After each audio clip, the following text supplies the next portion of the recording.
الحمد لله رب العالمين الرحمن الرحيم مالك يوم الدين إياك نعبد وإياك نستعين. Assalamualaikum warahmatullahi wabarakatuh, sahabat Aswaja.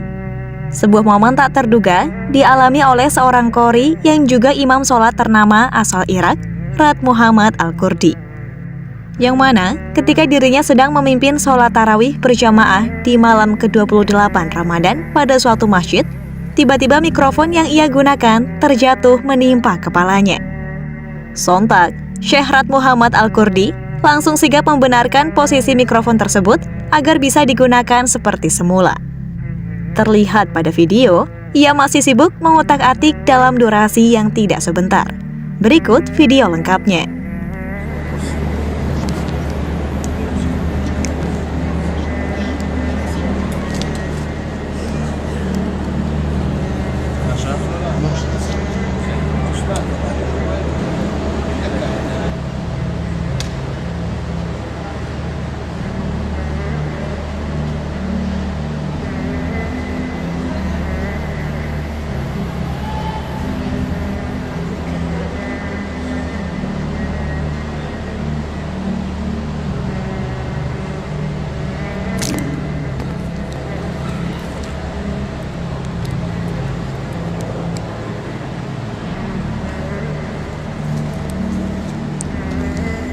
الله أكبر.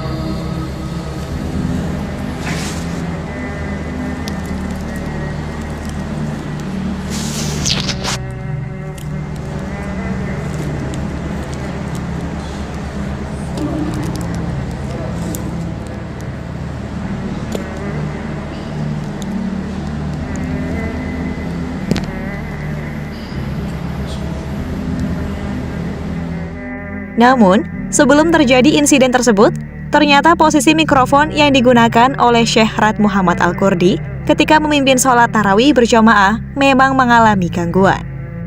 Hal itu tampak pada sebuah rekaman video dari sudut yang berbeda. Terlihat seorang pria berbaju kuning masuk ke area imam sholat untuk mengecek posisi mikrofon yang tampak bermasalah. Lalu ia mencoba memperbaikinya.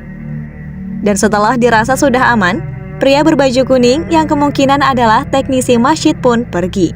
Hingga kemudian, tanpa diduga, posisi mikrofon kembali mengalami kendala dan menimpa kepala Syekh Rat yang hendak bangun dari sujud.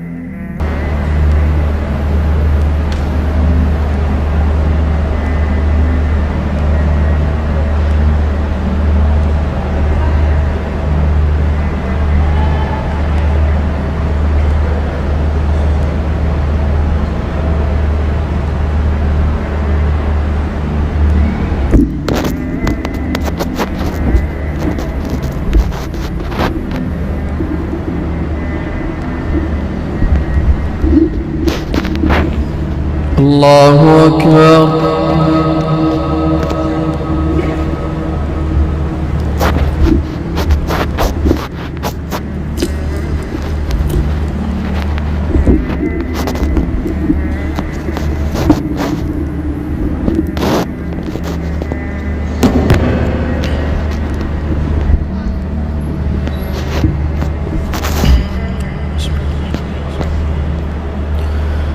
الحمد لله رب العالمين الرحمن الرحيم مالك يوم الدين إياك نعبد وإياك نستعين اهدنا الصراط المستقيم صراط الذين أنعمت عليهم غير المغضوب عليهم ولا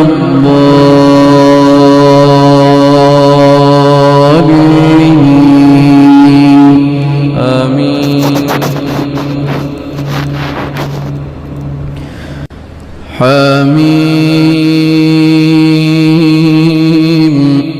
والكتاب المبين إنا. Lalu, bagaimanakah hukumnya atas tindakan yang dilakukan oleh Syekh Rat Muhammad Al-Kurdi dalam memperbaiki mikrofon padahal ia dalam posisi sebagai imam sholat? Dan gerakan yang dilakukan beliau terbilang cukup banyak. lebih dari 3 kali, apakah sholatnya batal atau tidak? Berikut kami berikan referensi jawaban dari seorang ulama terkemuka di Saudi, yakni Syekh Muhammad Sholih Al-Munajjid. Beliau biasa menjadi rujukan banyak website muslim tentang fatwa. Alhamdulillah. تبطل الصلاة بالحركة الكثيرة المتوالية لغير حاجة. فإذا كانت يسيرة أو كانت متفرقة للحاجة فإنها لا تبطل الصلاة، كما يحمل الصبي الطفل ويضعه مثلا، أو يقترب ليسد الفرجة، أو يتقدم خطوة إلى فرجة فتحت في الصف، فلا بأس بذلك والله أعلم. Dan dari tanah air, kami tampilkan pendapat dari beberapa asatidz sebagai berikut. Kemudian ini juga dalil bahwasanya boleh bergerak karena ada kemaslahatan untuk sholat, tidak jadi masalah. Ibnu Abbas tadi sebelah kiri, Nabi menggerakkan dia. Nabi bergerak, dia juga bergerak, iya atau tidak? Nabi mungkin pegang dia sendiri bergerak menuju ke kanan. Berarti ini gerakan dalam sholat.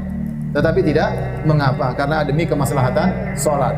Maka seorang misalnya sholat kemudian dia maju ke depan ke arah sutra, kalau cuma selangkah 2 langkah nggak ada masalah. Tapi kalau sampai berlangkah-langkah nggak usah. Ya, sampai berlangkah-langkah nggak usah. Tapi ada kepentingan dalam sholat nggak ada masalah. Contoh seorang sholat tiba-tiba HP-nya bunyi, ya maka dia ambil HP-nya, matiin HP-nya. Ya. Jangan dia biarin saja. Akhirnya mengganggu satu masjid. Ya. Mengganggu satu masjid. Bunyi tungtang orang di masjid gelisah. Sedang khusyuk berdoa, ya Allah kurang ajar katanya. Ya orang lagi khusyuk, lagi mau nangis nggak jadi nangis. Kenapa? Jengkel apa? Dengar musik itu. Jadi ini mengganggu. Maka kalau orang kemudian HP-nya dia lupa silent bunyi, maka dia matikan. Dia matikan. Saya pernah sholat sama seorang kawan di Masjid Nabawi. Dia bawa HP, kemudian HP-nya bunyi. Dia bingung, dia lupa HP-nya di mana, dia cari-cari nggak dapat. Jadi nggak ada. Di tasnya dia buka nggak ada. Sampai selesai sholat dia nggak dapat. Selesai sholat baru selesai sholat. Dari tadi dia gelisah terus, dia rukuk, dia cari lagi. Bunyi nggak berhenti, dung ya Allah. Kadang-kadang orang juga telepon sudah tahu nggak diangkat, diulang lagi. Ya, diulang lagi. Ya. Jadi nggak apa-apa gerakan seperti itu dalam rangka ini kemaslahatan sholat. Jadi gerakan karena kemaslahatan sholat tidak terlarang. Contohnya tadi ada HP yang mengganggu, kita matiin, nggak ada masalah. Apakah bergerak 3 kali dalam keadaan sholatnya batal seperti garuk-garuk misalnya? Kalau Imam Syafi'i mengatakan batal kalau lebih dari 3 kali. Jadi tidak dibolehkan lebih dari 3 kali. Tapi jumhur ulama mengatakan tetap tidak batal kalau memang orang itu punya udzur, memang harus dia lakukan. Tapi kalau gerakan sia-sia membatalkan sholat nih. Ada orang sia-sia memperbaiki kopiah atau apalah gitu kan. Ya ini keseringan dilakukan, makanya tidak boleh. Tapi kalau darurat memang harus menggaruk, memang gatal sekali, itu tidak ada masalah insyaallah. Pak Ustadz, batal nggak sholat orang yang bergerak 3 kali berturut-turut? Kalau gerakannya itu li ghairi hajat, tidak ada hajat, batal.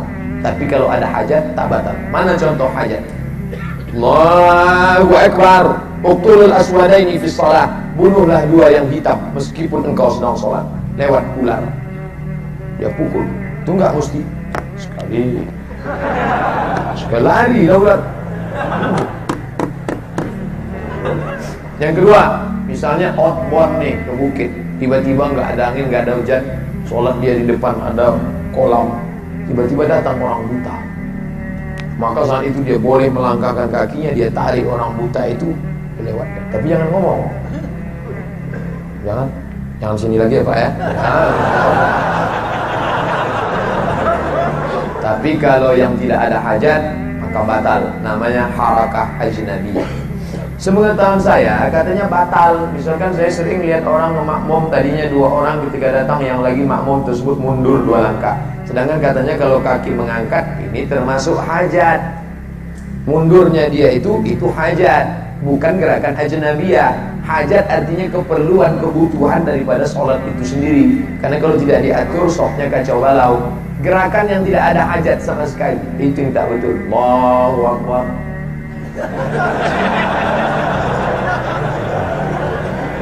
Siapa yang tulis tadi?